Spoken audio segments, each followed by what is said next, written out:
What's up guys? Another day, another task na naman para sa mga eduk students. For today, ano ba ang task natin? Demonstration of grades. Yes. Parang ang dami naman ah. Ano ba talaga?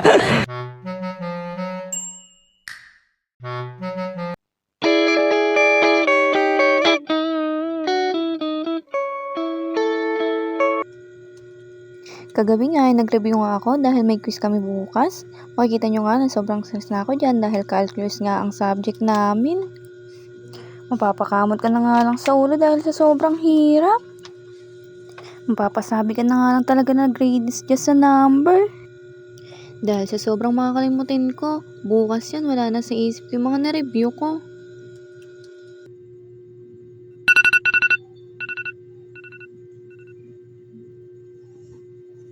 Kinabukasan nga ay gumising na ako at baka malate pa ako dahil malayo pa ang school namin.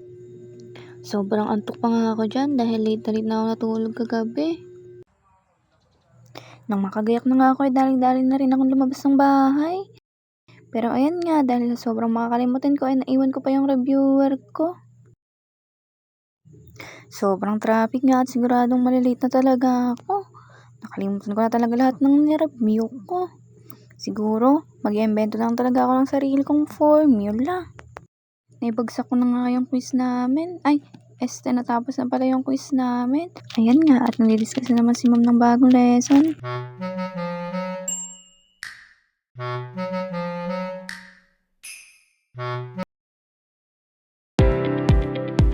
So, eto nga, tapos na tayo sa field study. Magkakaroon naman tayo ng demo teaching. Kaya halika, samahan niyo akong gumawa ng presentation at maghanda ng mga IMs.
A day in the life of an ethics student.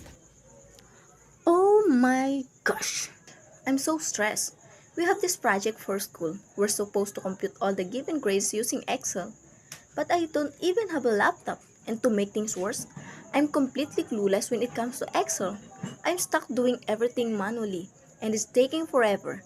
I'm so far behind, and I'm really worried I won't finish on time. It's just frustrating. This project is killing me. I don't even have a laptop, so I'm stuck doing all these grade calculations by hand. It's taking forever. Seriously. I'm so far behind, and the deadline is looming. I'm starting to panic. It's just so incredibly frustrating to be held back by something as simple as not having an access to a computer. I feel like I'm drowning in numbers, and I'm so worried I won't finish on time. This is seriously stressing me out. Kaya tapos ka na? Tapos ka na sa demo mo? Siyempre. Hindi pa! Tapos ka na?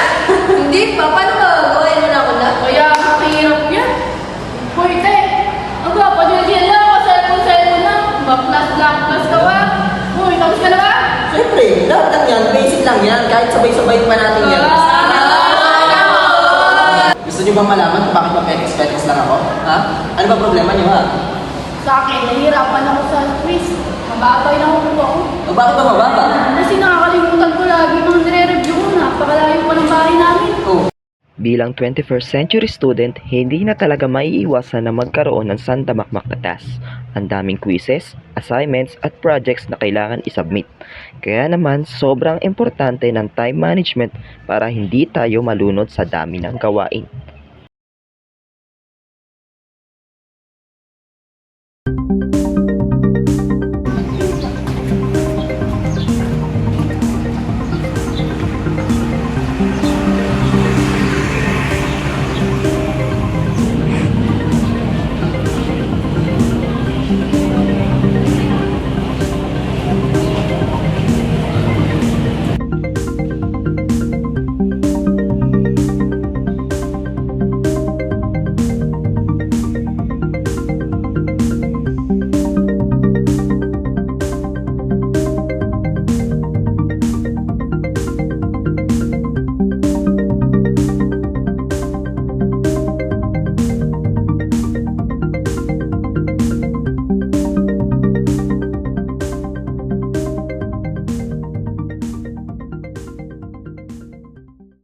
Ngayon, alam niyo na kung paano makakakuha ng mataas na score sa quiz. Ano pa problema niyo? Sa akin, iniisip ko yung sa demo ko kung paano magiging engaging yung demo ko. Madali lang yan. Using technology in the classroom also helps us connect better with our students. Since tech is a part of their world, magiging relatable tayo at less intimidating. For example, instead of plain lectures or traditional activities, we can use interactive digital activities like quizzes, online games, or virtual simulations. Ngayon alam mo na kung paano i-engage ang mga students mo. Pwede mo na yan magamit sa pagdedemo mo. Ano pa ba problema nyo? So ito na nga, meron kaming project about computation of grades. Kaso hindi ako familiar sa paggamit ng Excel at wala rin akong laptop. Madali lang yan. Kahit may limitations sa paggamit ng Excel sa phone, sobrang useful pa rin talaga ng mga videos na ito. Ang saya kasi natututo ako sa sarili kong pace at kahit phone lang ang meron ako, productive pa rin ako. At least, ready ako. Isa sa mga pinakagusto ko sa mga tutorial na ito ay yung practical examples na ginagamit nila. Halimbawa, natututunan ko kung paano mag-organize ng class schedule, mag-calculate ng grades. Bigyan ko na kayo ng tips para maging better sa edits na lang nakatulad ko. Pero may isa pa akong tip na gusto ko ibigay sa inyo. As a future educator, hindi dapat natin baliwalain na sobrang involved na ang technology sa daily lives ng mga students natin ngayon. Halos lahat ng ginagawa nila, whether it's studying or chilling, laging may gadgets, apps, or internet na kasama. Kaya sobrang importante na i-maximize natin to sa classroom. At the end of the day, we are not just teaching them lessons from a book. We are preparing them for a future kung saan tech is everywhere. Send you a bouquet, saying it's a mistake. Drink my troubles away, one more glass of champagne, and you know